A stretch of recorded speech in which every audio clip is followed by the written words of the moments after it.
Saudara-saudara hadirin yang berbahagia, salah satu nikmat yang diberikan Allah kepada kita di dalam kehidupan ini ialah bahwa Allah Subhanahu wa ta'ala telah menciptakan segala sesuatu serba berpasang-pasangan.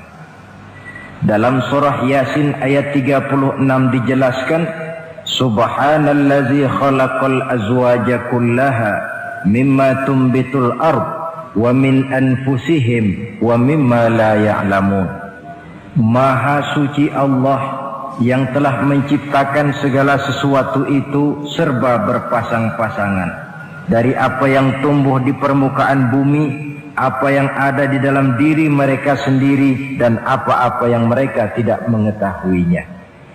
Demikianlah kita lihat siang berhadapan dengan malam, benar berhadapan dengan salah, dan laki-laki berhadapan dengan perempuan.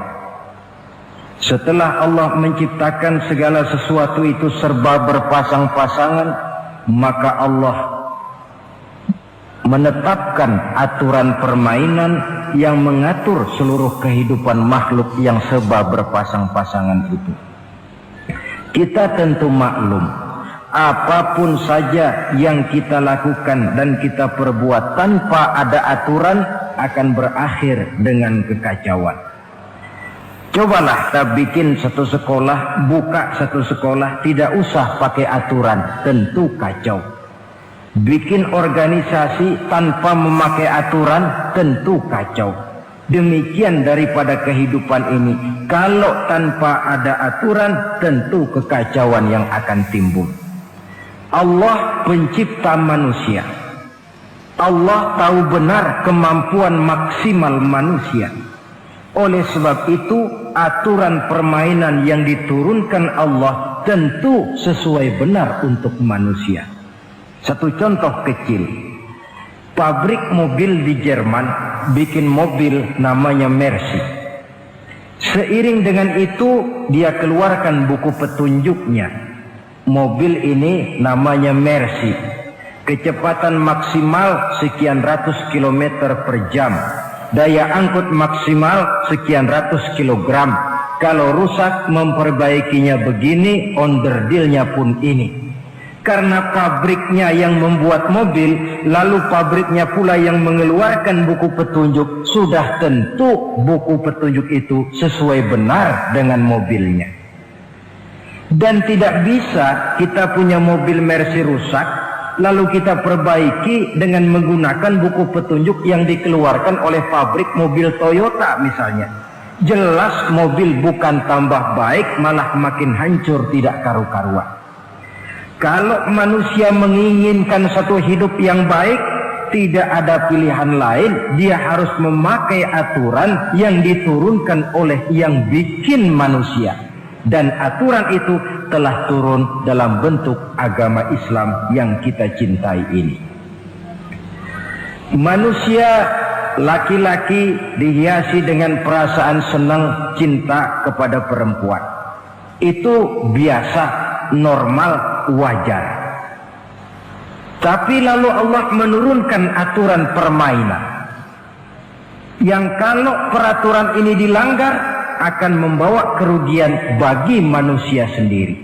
Bahwa laki-laki senang sama perempuan itu normal. Agama membuat aturan silahkan senang, tetapi lewat satu pintu yang disebut nikah. Kalau peraturan ini diabaikan, yang rugi tentu manusia sendiri. Misalnya PLN keluarkan pengumuman, nanti malam mulai jam 6 sampai subuh listrik se-Jakarta mati total. Kita ingat, ini nanti malam saya giliran ronda. Pagi-pagi sudah kita siap beli batu baterai, masukkan ke dalam baterai. Dari sejak kita beli sampai sore itu baterai kita soroti terus. Tentu setelah sore soak batu baterai itu. Datang malam berangkat kita ronda, Kalau disoroti lagi kan baterainya sudah nggak terang lagi. Sudah sewak. Sebab apa? Belum waktunya sudah disoroti terus. Sekarang kalau ada orang belum masuk pintu pernikahan, nafsu seksualnya diobral terus. Itu kan sama juga belum datang malam, baterainya sudah disoroti terus. Nanti masuk pernikahan, soak. Berhadapan dengan istrinya, barangkali sudah nggak bisa apa-apa, cuma nyengir saja. Yang rugi manusia sendiri. Itulah sebabnya Allah lalu mengatur bahwa laki senang sama perempuan lewat satu pintu yang disebut dengan nikah. Maka pada pertemuan kali ini kita akan bicara tentang nikah dalam Islam. Saya bagi kepada 3 masalah pokok saja. Pertama, pengertian dan kedudukan nikah menurut Islam. Yang kedua, motivasi pernikahan. Karena apa orang itu seharusnya melakukan nikah. Dan yang ketiga, membina rumah tangga bahagia menurut contoh Rasulullah Sallallahu Alaihi Wasallam. Hadirin yang saya hormati, kita mulai dengan yang pertama, pengertian nikah. Dalam kehidupan sehari-hari ada 2 kata yang sering kita gunakan, kawin dan nikah. Kalimat kawin kelihatannya dipergunakan oleh semua makhluk hidup. Lain dengan nikah, ini hanya digunakan khusus untuk manusia muslim. Makanya kita sering dengar orang bilang, kucing kawin, ayam kawin, kambing kawin. Dan belum pernah kita dengar ada ayam nikah atau kucing nikah. Sebab apa? Nikah ini cuma dipakai oleh makhluk bernama manusia yang muslim. Apa pengertian nikah? Seorang tokoh, Abi Yahya Zakaria Al-Ansari, di dalam kitab Fathul Wahhabnya menjelaskan, an-nikahu aqdun yatadammanu ibahatal wat'i bilafzi inkahin au nahwihi. Nikah adalah akad, yaitu ijab dan qabul, yang akad ini menjamin dibolehkannya pergaulan bebas antara laki-laki dan perempuan. Jadi kalau sementara anak muda kita beranggapan bagaimana Islam ini kolot, masa laki-laki tidak boleh bergaul dengan perempuan, itu anggapan salah. Islam bukan saja tidak melarang, malah menganjurkan laki-laki bergaul dengan perempuan sebebas-bebasnya, sepanjang pergaulan itu bisa dipertanggungjawabkan, baik menurut hukum negara, lebih-lebih menurut hukum agama.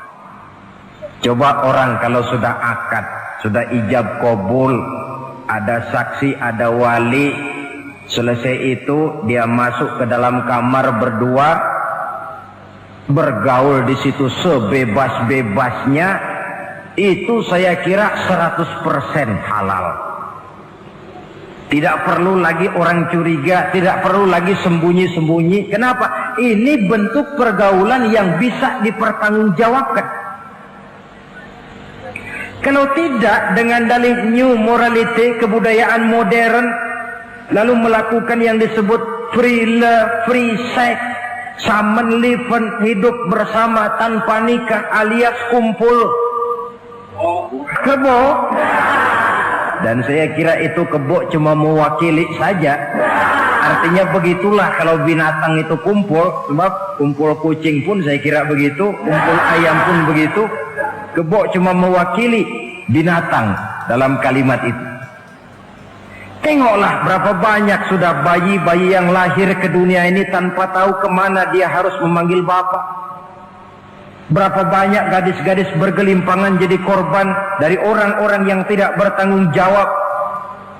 Itu semua merupakan ironi Maka menjauhkan manusia dari aturan agama pada hakikatnya sama dengan usaha membinatangkan manusia. Bahkan kalau manusia sudah jauh dari aturan agama, sanggup berbuat lebih buas daripada binatang. Kita tahu yang namanya bajing itu makanannya cuma kelapa. Tapi bajingan itu bukan cuma kelapa, kabel telepon doyan kok bajingan itu. Jauh lebih buas daripada yang namanya binatang. Maka agama ini mengatur agar manusia sebagai makhluk yang mulia hidup secara mulia. Jangan manusia kita ini, binatang saja. Kalau saudara ada yang punya kucing di rumah, saudara taruh di depannya, saudara sendiri yang langsung kasih ikan di piring, kasih kucing. Aduh, dia akan makan dengan tenang, nikmat, lahap, tidak nengok kiri, tengok kanan. Kenapa? Dia yakin betul yang dia makan itu sudah resmi, sah. Sebab apa? Tuan rumah yang kasih. Tapi kalau si kucing ngambil sendiri di dapur, mencuri dia, setelah dapat dia bawa lari, makan pun tidak tenang. Kenapa? Mesti nengok kiri, nengok kanan. Rupanya instingnya pun bekerja. Ini bukan hak saya mencuri. Saudara-saudara, tengok orang yang sudah terlibat dalam pergaulan suami istri yang sah. Itu kan nggak perlu tengok kanan, tengok kiri, nggak perlu takut-takut. Kenapa? Sudah sah. Tapi kalau yang bukan istrinya, wah itu bu, sudah seperti kucing nyolong ikan, tengok kiri, tengok kanan, tidak pernah mengalami ketenangan. Itu selintas pengertian nikah. Lalu bagaimana kedudukan nikah menurut Islam? Ternyata nikah dalam pandangan Islam tidak cuma sekedar untuk memenuhi kebutuhan biologis manusia. Tidak cuma sekedar untuk memperkembangbiakkan keturunan, tidak cuma sekedar untuk mendapat ketenangan hidup. Lebih tinggi daripada sekedar itu, nikah dalam pandangan Islam ibadah. Jadi kalau kita ditanya, Pak, ibadah apa yang paling enak dalam Islam? Jawabannya jelas, nikah. Begitu enaknya ibadah yang namanya nikah ini, sampai yang sudah pernah pun pengen ulangan. Namanya ibadah. Tetapi tentu ada konsekuensi. Oleh karena nikah ibadah, dan semua ibadah dalam Islam tidak boleh dikerjakan setengah hati atau main-main. Sholat ibadah, tidak boleh main-main atau setengah hati atau coba-coba. Puasa ibadah, tidak boleh main-main, setengah hati atau coba-coba. Dan oleh karena nikah pun ibadah, punya nilai sakral, juga tidak boleh main-main, setengah hati atau coba-coba. Dus nikah eksperimen tidak dikenal dalam Islam. Mas, saya dengar sampean sudah nikah ya? Iya mas, saya cuma nyoba saja kok ini kok. Kalau enak terus, enggak ya bubar. Ini tidak ada nikah eksperimen, sebab dia punya nilai sakral yang bermotifkan ibadah. Itu pengertian dan kedudukan nikah. Lalu apa motivasi suatu pernikahan? Karena apa seharusnya orang nikah itu? Apa landasannya? Saudara, hadis yang diriwayatkan oleh Imam Bukhari, Muslim, Abu Dawud dan Ibnu Majah dari Abi Hurairah menjelaskan, Nabi bersabda, tunkahul mar'atu li arba'in. Nikahilah perempuan karena 4 perkara. Kalau dia perempuan, tentu nikahilah laki-laki karena 4 perkara. Memilih jodoh, nah inilah lengkapnya konsepsi Islam. Memilih jodoh saja Islam itu memberikan petunjuk kok. Karena apa orang memilih jodoh itu? Kata Rasul yang karena 4 faktor. Pertama, lima liha, karena dia orang kaya, cari yang kaya. Yang kedua, lihasabiha, karena dia keturunan orang baik-baik, cari keturunan orang baik-baik. Yang ketiga, lijamaliha, karena dia cantik, cari yang cantik. Dan yang keempat, lidiniha, karena dia orang taat beragama, cari orang yang taat beragama. Kalau berkumpul keempat-empatnya, rasanya surga dunia sudah. Coba lihat, suami mana sih yang tidak bangga punya istri cantik, kaya, keturunan orang baik-baik, lalu taat beragama? Atau istri mana sih yang tidak bangga punya suami ganteng, kaya, keturunan orang baik-baik, dan taat pula beragama? Tapi kan terus terang, yang kumpul keempat-empatnya kan boleh dibilang jenis makhluk langka. Sulit. Kadang-kadang cantik, kaya, akhlaknya kayak setan. Ada saja kurangnya. Oleh karena ada saja kurangnya, lalu Nabi memberikan stressing, penekanan. Fazfar bizatiddin taribat iyadah. Pilih orang yang taat melaksanakan agama, niscaya hidupmu akan berkah. Jadi motivasi suatu pernikahan hendaknya agama. Apa rahasianya? Mari kita lihat. Kalau orang memilih pasangan karena rupa yang cantik semata-mata, silakan, tapi jangan jadi motivasi utama. Kalau rupa yang cantik jadi alasan utama, saya yakin rumah tangga tidak akan tahan lama. Sebab apa? Pertama, yang namanya cantik itu relatif. Artinya bergantung siapa yang memandang. Yang menurut saudara cantik, menurut saya belum tentu cantik. Yang kata saya cantik, menurut saudara barangkali itu yang jelek. Relatif. Saya kalau ditanya orang, Ustadz, siapa perempuan paling cantik di dunia ini? Tentu saja saya jawab istri saya. Apa saudara lalu protes? Salah Ustadz, yang cantik istri saya, bukan istri Ustadz. Saya bilang, masa bodoh saya nggak ngurusi istri sampean. Cantik itu relatif. Sehingga di kalangan para ahli cinta, ahli cinta, sampai sekarang masih jadi perdebatan. Sebenarnya cantik yang bikin orang jatuh cinta, apa cinta yang membuat orang jadi kelihatan cantik? Dua-duanya bisa terjadi.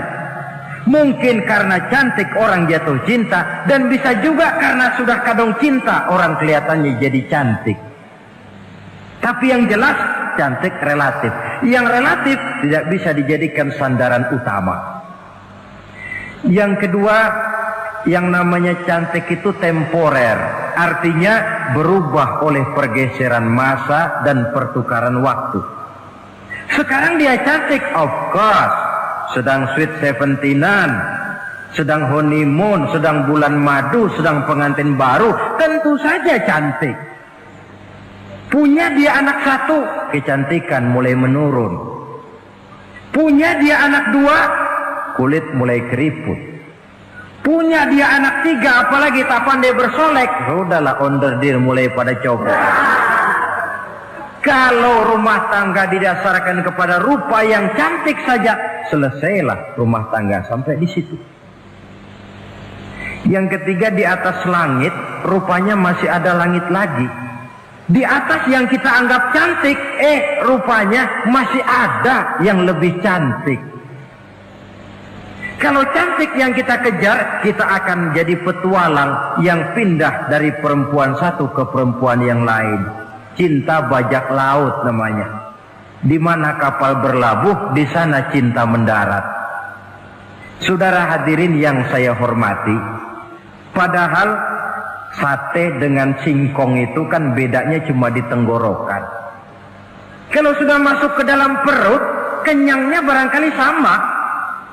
Malah barangkali besok pagi kalau keluar lebih tidak enak baunya sate itu daripada singkong.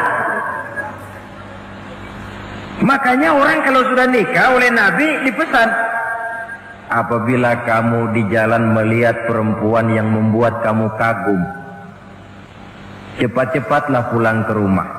Sebab apa? Sebab yang perempuan cantik di jalan kau lihat itu punya, istrimu juga di rumah punya. Gak percaya cobalah pulang, akurin, sama itu.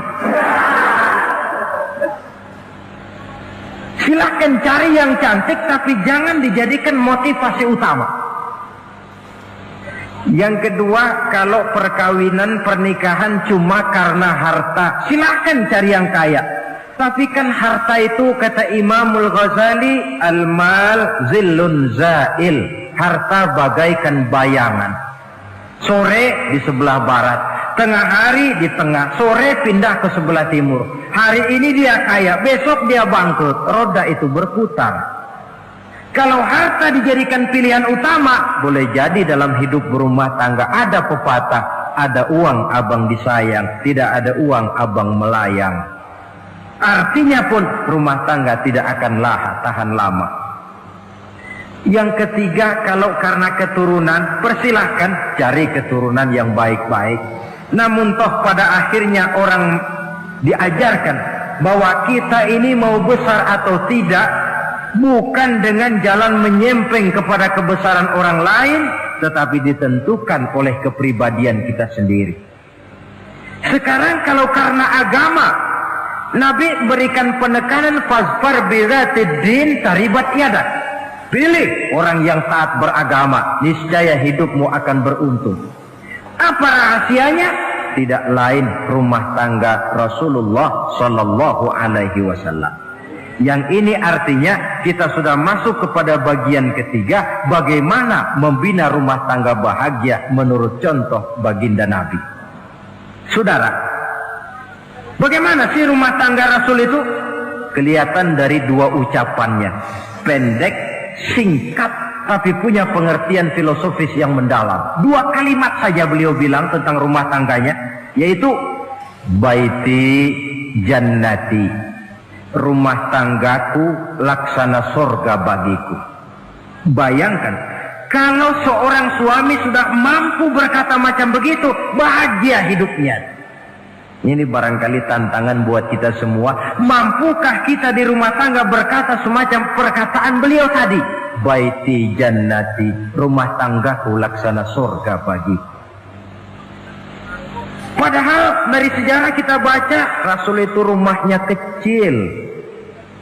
Tidurnya di atas pelepah daun korma, sampai berbekas di pipinya. Sarapan paginya seteguk zam-zam, sepotong roti, kadang-kadang 3 butir korma. Tempat tidurnya bukan alga spring bed atau Dunlopillow macam kita punya. Di rumahnya tidak ada mebel spaghetti model yang lagi ngetop-ngetopnya. Entar di tengah rumah macam itu, beliau sanggup berkata, baiti jannati. Kenapa kita yang hidup di zaman di mana fasilitas mestinya lebih menunjang, kok malah banyak yang berkata sebaliknya? Baiti nari, rumah tanggaku laksana neraka bagiku. Padahal dilihat dari segi materi, rumahnya bertingkat, mobilnya serba berkilat, uangnya banyak berlipat-lipat, istri pun cantik memikat. Kadangkala boleh jadi jumlahnya 4. Tapi tiap hari kiamat.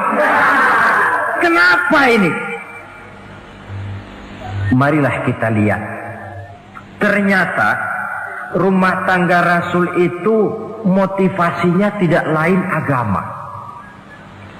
Agama menuntun suami dan istri masing-masing untuk tahu kewajiban dan tahu haknya. Kalau kewajiban sudah dilaksanakan, lalu hak diberikan, akan timbul pengertian, understanding. Kalau sudah ada saling pengertian, akan timbul ketenangan, feeling of security. Dan ketenangan tangga utama untuk mencapai yang disebut bahagia. Itu sebabnya hakikatnya membicarakan rumah tangga yang berdasarkan agama tidak lain adalah bagaimana seharusnya seorang suami melaksanakan kewajibannya dan seorang istri melaksanakan tugasnya. Artinya kewajiban suami itu apa? Kewajiban istri itu apa? Kewajiban istri hak suami, kewajiban suami hak untuk istrinya menurut tuntunan dan tuntutan agama. Saudara hadirin, menurut hadis riwayat Abu Dawud dari Muawiyah bin Haidah, satu hari Rasul ditanya, "Ya Rasul, apa sih hak istri-istri kami ini? Artinya kewajiban kami sebagai suami ini apa?" Rasul menjawab, pertama, "An tat'amaha iza ta'imta." Kau beri istrimu makan sebagaimana engkau makan. Saudara hadirin, tetapi seorang istri pun kalau sudah diberikan nafkah oleh suaminya untuk mengatur makanan, dia harus pandai mengaturnya dengan sebaik-baiknya. Menu yang teratur, gizi yang lengkap, dan saya kira yang namanya 4 sehat 5 sempurna itu kan tidak berarti bahwa hidup ini harus serba mewah, tidak. Yang penting ada variasi sehingga tidak merangsang suami untuk makan di luar. Jangan misalnya tahu suaminya senang jengkol lalu tiap hari saja jengkol, itu kan bisa kejengkolan suami. Dengan demikian, masalah yang kelihatannya sepele tetapi yang sebenarnya bisa menjaga keharmonisan atau malah keretakan rumah tangga harus kita perhatikan dengan sebaik-baiknya. Suami memberikan nafkah, dari jumlah itu 60% lari ke kredit, 40% lari ke dapur. Tentu pada akhirnya sang suami akan merasa curiga, padahal barangkali istrinya pun berniat baik, cuma hanya tidak ada keterbukaan di dalam mengurus masalah-masalah yang berhubungan dengan dapur. Inilah kewajiban yang pertama dari seorang suami, kewajiban yang menyangkut masalah pangan. Lalu yang kedua, wa taksuwaha izaktasaita. Engkau beri istrimu pakaian sebagaimana engkau berpakaian. Suami yang adil, pakaian yang dia pakai sama harganya dengan yang dibelikan untuk istrinya, kecuali tentu kalau istrinya ridho.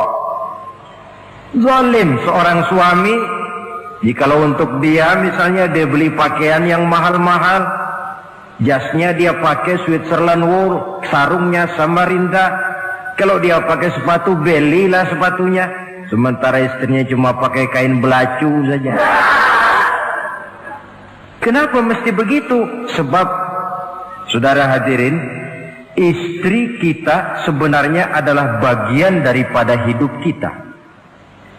Baik dia dilihat orang, baik juga kita disebut orang. Jelek dia dipandang orang, tentu jelek juga nama kita disebut orang. Apalagi hidup bermasyarakat, kadang-kadang mulut usil itu kan sudah banyak macam ragamnya. Itu siapa sih perempuan yang jalan? Kenapa? Itu pakaian yang tidak dipakai sih tidak mahal, cuma pakaiannya serasi, pantas, enak dilihat. Oh, terang saja dia kan istrinya si Miun. Nah, Miun yang sedang tidur barangkali tidak tahu apa-apa mendapat sebutan baik.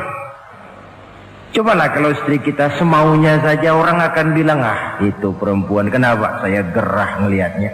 Mau ke pasar cuma pakai kutang saja. Tentu suami pun akan mendapat sebutan yang tidak baik. Cuma sang istri kalau sudah dibelikan pakaian oleh suami, termasuk alat-alat kecantikan di dalamnya, pakaian itu tentu dipakai, niat pertama adalah untuk menyenangkan hati suami. Seorang istri yang memakai bedak untuk menyenangkan suami, misalnya tiap polesan bedak ada pahalanya. Dia pakai lipstik untuk menyenangkan hati suaminya, tiap goresan lipstik ada pahalanya, bernilai ibadah. Ini kewajiban yang kedua. Yang ketiga, wala tadribil wajha. Kalau marah jangan memukul muka. Maksudnya apa ini? Kewajiban memberikan perlindungan, sehingga si istri merasa ada tempat dia mengadu, ada tempat dia melarikan persoalan, ada tempat dia bergantung. Kalau marah jangan memukul muka, dan memukul itu pun upaya terakhir.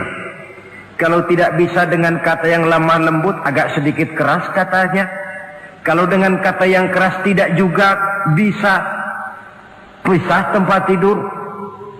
Kalau memang tidak bisa juga dengan pukulan yang tujuannya bukan untuk menyakiti, tetapi untuk mendidik.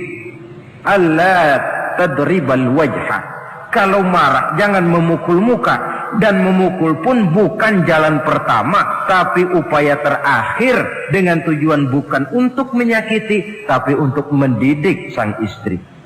Kewajiban untuk memberikan perlindungan. Yang keempat, wala tuqabbih. Jangan memburuk-burukan istrinya. Kewajiban menjaga nama baik. Sebab apa? Dalam satu bahasa yang indah, Al-Quran menjelaskan bahwa suami istri itu laksana pakaian. Hunna libasul lakum wa antum libasun lahunna. Istri pakaian untuk suami, suami pakaian untuk istri. Lihatlah alangkah indah gaya bahasa Al-Quran ini. Diibaratkannya suami istri seperti pakaian. Apa fungsi pakaian? Pertama, pakaian itu kan jadi kebanggaan. Saya bangga memakai baju seperti ini, saudara bangga memakai baju yang saudara pakai. Artinya seorang suami harus berusaha menjadi suami kebanggaan istri, dan seorang istri pun harus berusaha menjadi istri yang dibanggakan oleh suaminya. Jangan yang malah kemudian disesali. Itu kan kalau sudah marah orang kadang-kadang ucapannya nggak terkontrol. Istri marah sama suami, bang, nyesel gue punya laki sama dia. Sudah hilang lagi kebanggaan. Kalau kebanggaan hilang, wibawa pun hilang. Kalau wibawa sudah hilang, maka rumah tangga sudah sulit untuk dipertahankan. Yang kedua, yang namanya pakaian itu kan menutup aurat. Itu tujuan pakaian yang terpenting. Artinya di sini, kalau seorang istri mempunyai kekurangan, suamilah yang menutupi. Kalau seorang suami mempunyai kekurangan, istri juga harus berusaha menutupi. Jangan kekurangan suami diceritakan di pasar umum, atau kekurangan istri dibuka di mana-mana. Itu namanya suami istri tidak berfungsi sebagai pakaian, malah justru saling membuka aurat masing-masing. Iyalah kadang-kadang penyakit ini.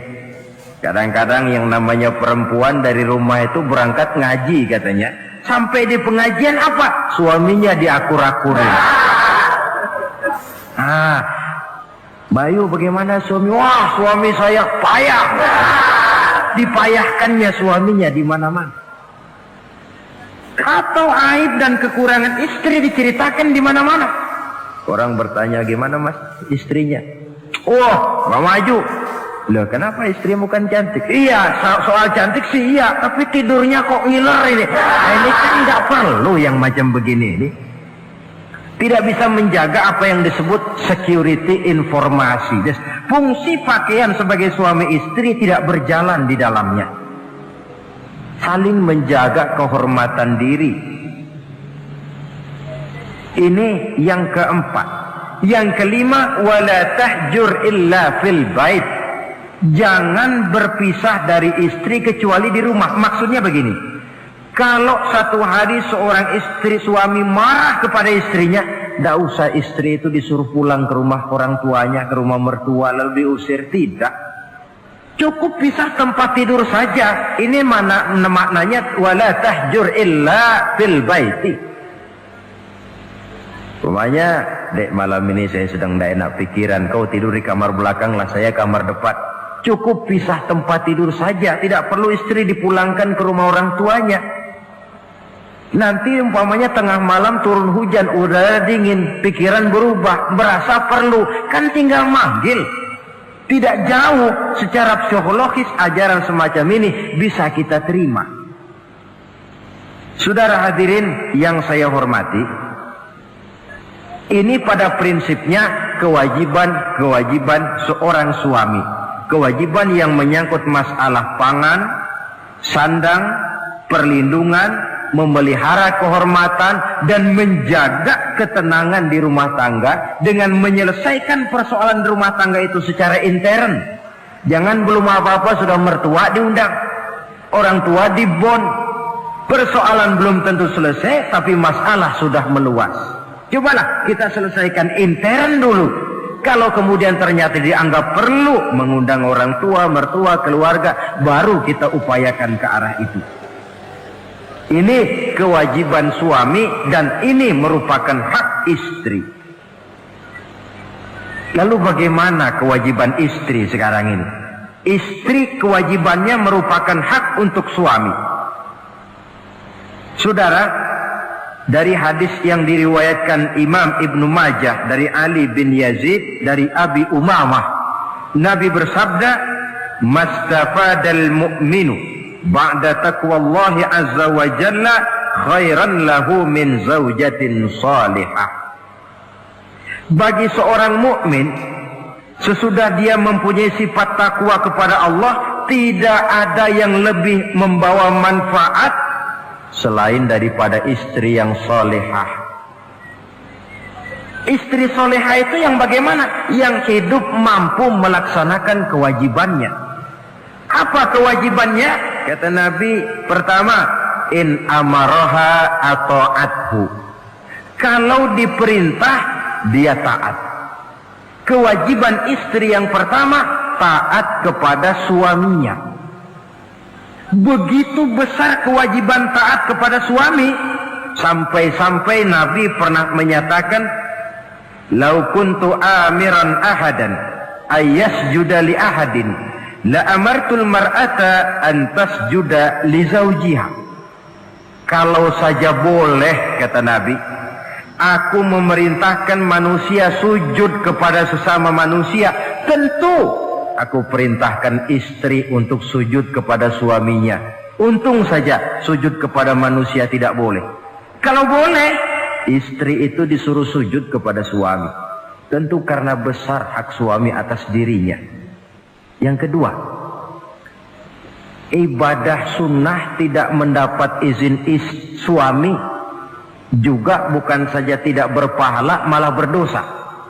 Umpamanya, pengantin baru, si istri kebetulan santri, malam minggu pesta, besoknya hari Senin, si istri sudah kadang biasa hidup sebagai santri, hari Senin puasa sunnah.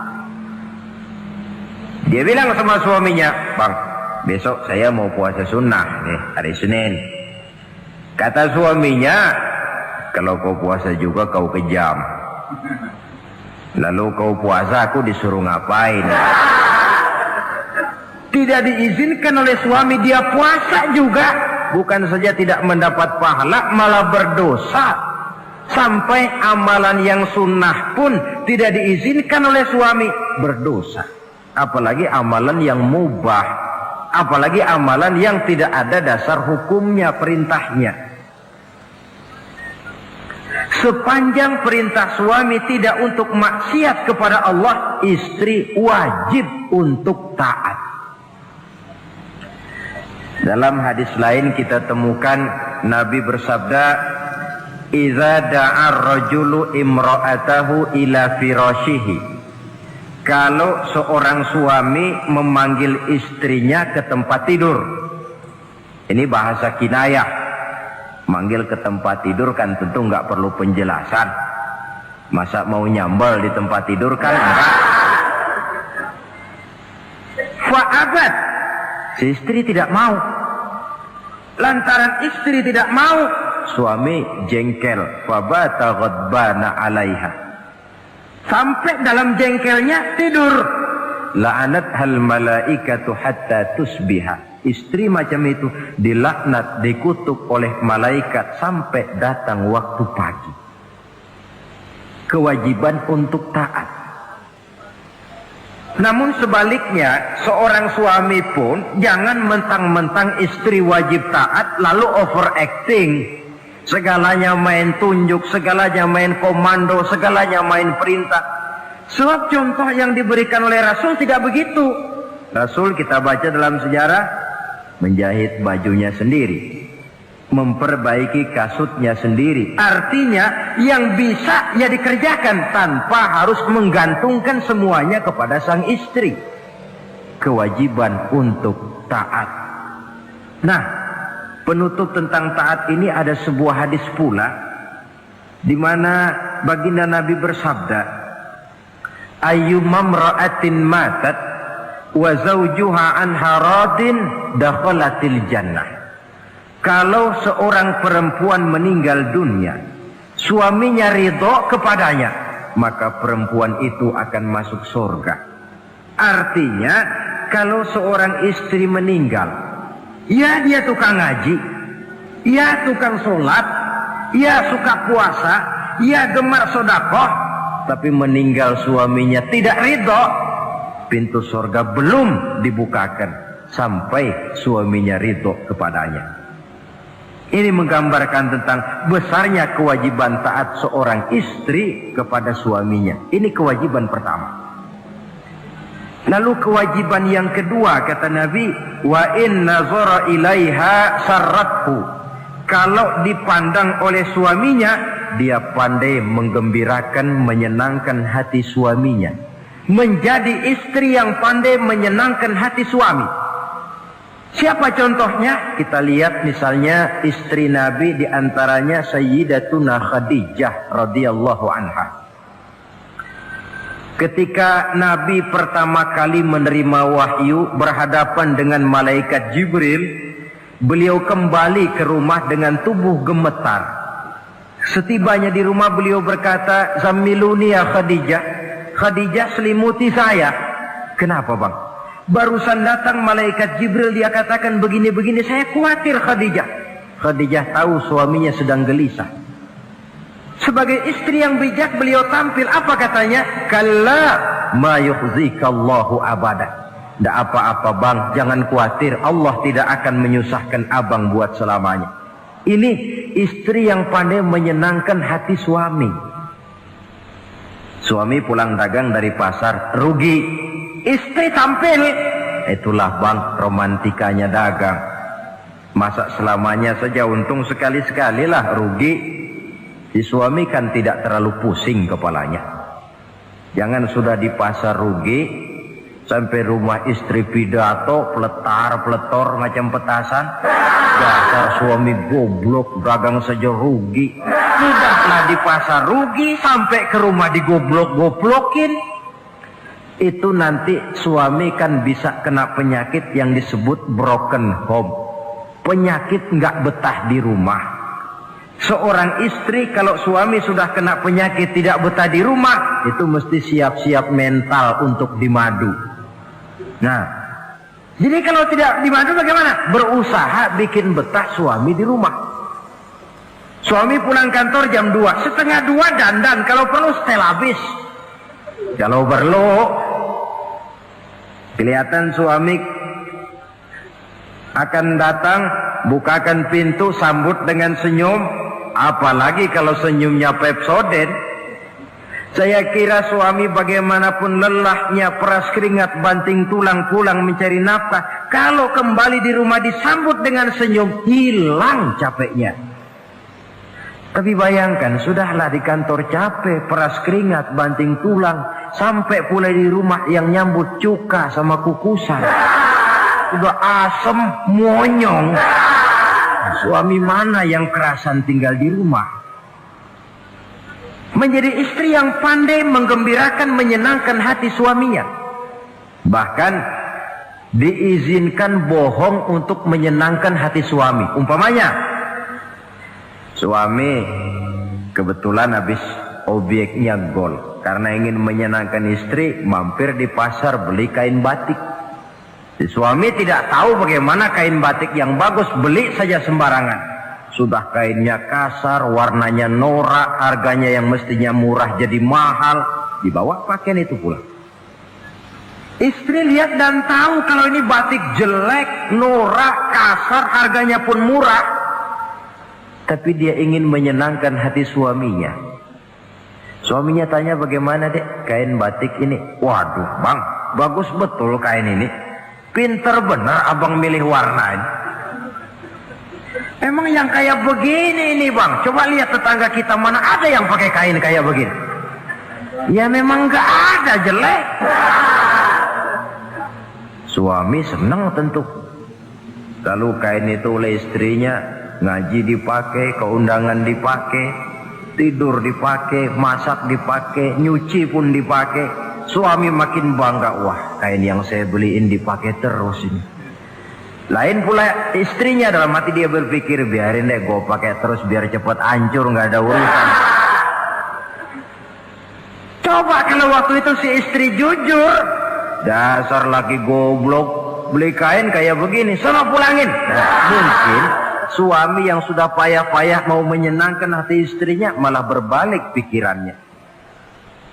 Saudara hadirin, ini kelihatannya penting untuk menjaga suasana keharmonisan di dalam kehidupan berumah tangga. Begitu pula pengertian seorang suami. Rasul pernah pulang dari masjid agak larut malam, rupanya banyak orang bertanya. Ketuk pintu, assalamualaikum, sampai 3 kali tidak dibukakan pintu. Rupanya Aisyah lelap benar tidurnya. Rasul sadar beliau pulang kemalaman dan tahu istrinya capek bekerja di waktu siang. Asyraful anbiya wal mursalin ini menghormati istrinya. Salam 3 kali tak dibukakan pintu, bukan marah, malah gelar sorban di depan pintu. Di situ beliau tidur. Tengah malam Aisyah mau sholat, buka pintu, terkejut lihat suaminya tidur di depan pintu. Dibangunkan, begitu dibangunkan Rasul lebih dahulu berkata, Aisyah, maafkan saya pulang terlambat memang sebab banyak yang bertanya di masjid. Sudahlah tidur di depan pintu, begitu dibukakan beliau dulu yang minta maaf. Sulit jadi suami semacam ini. Yang enak kalau sudah nggak dibukain pintu, istri kepulesan, lalu sekali buka pintu kan yang enak kita tunjuk jidatnya, lo tidur kayak tembok ya. Saudara hadirin, menjadi istri yang pandai menyenangkan hati suaminya. Sebab tidak ada seorang suami bisa sukses baik di medan tugas, di masyarakat, di kantor, di toko, di tempat manapun kalau tidak ditunjang oleh peran serta dari para istrinya. Karena itulah perempuan walaupun peranannya tidak begitu kelihatan, sebenarnya sangat menentukan. Seorang suami yang jujur, polos, lugu, sederhana, sanggup menjadi koruptor ulung karena didorong-dorong oleh istrinya. Merangsang ketamakan suami. Istri dibakar oleh tetangganya. Bang, kenapa? Kau kan di kantor kepala bagian. Lalu, tangga kita pegawai kecil saja bang, tapi coba lihat istrinya kalau pakai gelang kayak pelek beca bang gelangnya. Kau kepala bagian gak bisa beliin saya macam gitu, kepala bagian goblok. Lalu bagaimana bu, gaji saya kan sudah jelas segitu.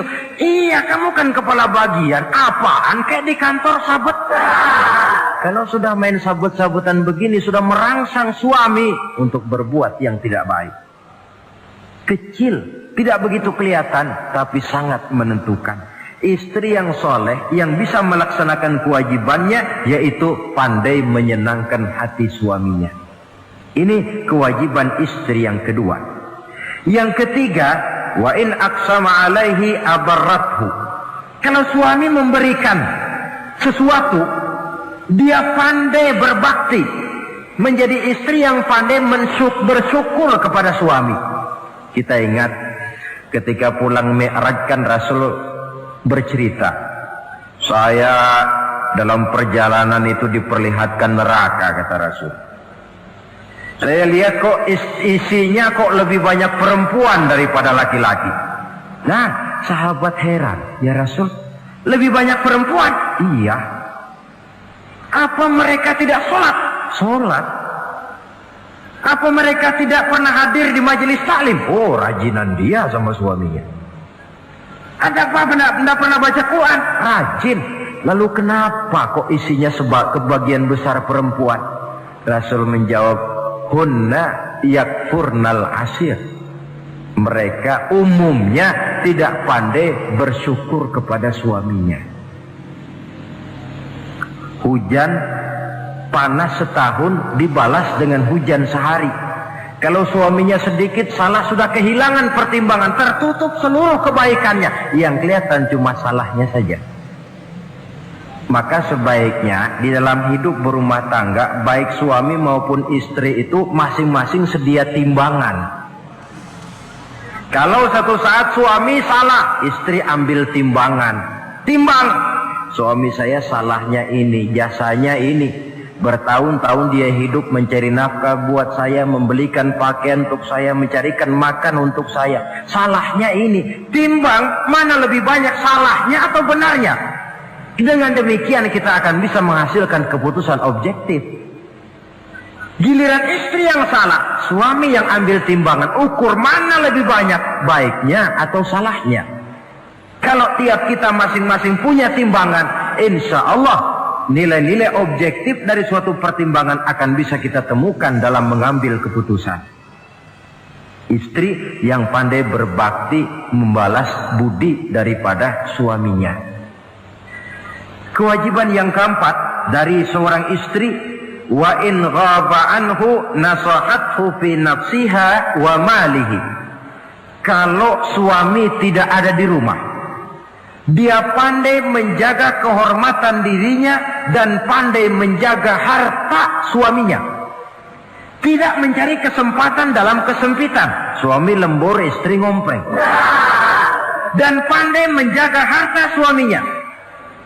Nah, coba lihat. Kalau seorang suami ada uang di kantongnya 100 rupiah. Ada tukang minta pengemis, istri ambilkan saja tanpa izin suaminya uang di kantong suami 100. Dia sedekahkan. Niatnya tentu baik. Si istri dapat dosa, si suami dapat pahala. Perbuatan sedekahnya itu betul, tapi mengambil uang tanpa izin suami itu yang salah. Dan ternyata salah itu lebih besar daripada pahala yang dia lakukan lantaran bersedekah itu. Kalau ini terwujud, maka suasana saling mempercayai akan tumbuh. Kalau sudah saling mempercayai, rasanya akan terwujud kedamaian dan ketenangan. Suami meninggalkan rumah dengan perasaan tenang, istri pun melepas suami dengan perasaan damai, tanpa was-was, tanpa curiga, dan sebagainya. Dan ini modal yang paling utama mewujudkan saling kepercayaan dalam membina hidup bahagia. Saudara, jadi dengan demikian kewajiban suami dan kewajiban istri yang merupakan bagian tidak terpisahkan dari bagaimana membina rumah tangga berdasarkan tuntunan agama merupakan hal yang dicontohkan oleh Nabi kita Muhammad sallallahu alaihi wasallam. Dengan satu kesimpulan, rumah tangga Nabi bahagia karena rumah tangga itu disinari oleh ajaran-ajaran agama. Sehingga timbul saling pengertian membawa kepada ketenangan, dan ketenangan sesungguhnya tangga utama mencapai rumah tangga bahagia. Tanpa materi orang memang sulit untuk bahagia. Tapi materi semata-mata bukan merupakan jaminan bahwa orang akan hidup bahagia. Banyak isak tangis berbunyi di rumah-rumah mewah, dan banyak sendak gurau, tawa dan canda, tawa lerai di rumah-rumah sederhana. Artinya suka dan duka, sedih dan gembira, susah dan bahagia bisa ada di gubuk reot dan bisa juga ada di rumah mewah. Ternyata bukan harta semata-mata yang menopang dan menjamin hidup itu akan bahagia, tapi satu rumah tangga yang dipancari oleh sinar agama di bawah naungan ridho dari Allah Subhanahu wa taala. Si istri taat melaksanakan ajaran agama, suami taat, lalu anak-anak pun hidup dalam suasana yang religius. Dari sana tumbuh pancaran sinar keagamaan. Irama agama mengalun dalam kehidupan rumah tangga kita. Berfungsilah dengan demikian rumah tangga sebagai tempat di mana kita mengamalkan ajaran agama kita. Alangkah nikmat satu rumah tangga. Istri ahli ibadah, suami pun ahli ibadah, anak-anak pun terbiasa oleh lingkungan untuk hidup melaksanakan suatu ibadah. Dan keberhasilan di rumah tangga awal untuk menuju keberhasilan di masyarakat, di tempat tugas, dan di tempat-tempat lainnya. Sebaliknya, kehancuran rumah tangga akan selalu menjadi awal kehancuran karir di masyarakat, di tempat kerja, dan di tempat-tempat lainnya. Oleh karena itu, berangkat dari hal semacam inilah, maka kita berkeyakinan rumah tangga yang bahagia ialah rumah tangga yang didasarkan kepada ajaran agama. Sehingga tercapailah kebahagiaan hidup di dunia yang langsung menopang kepada kebahagiaan hidup di akhirat.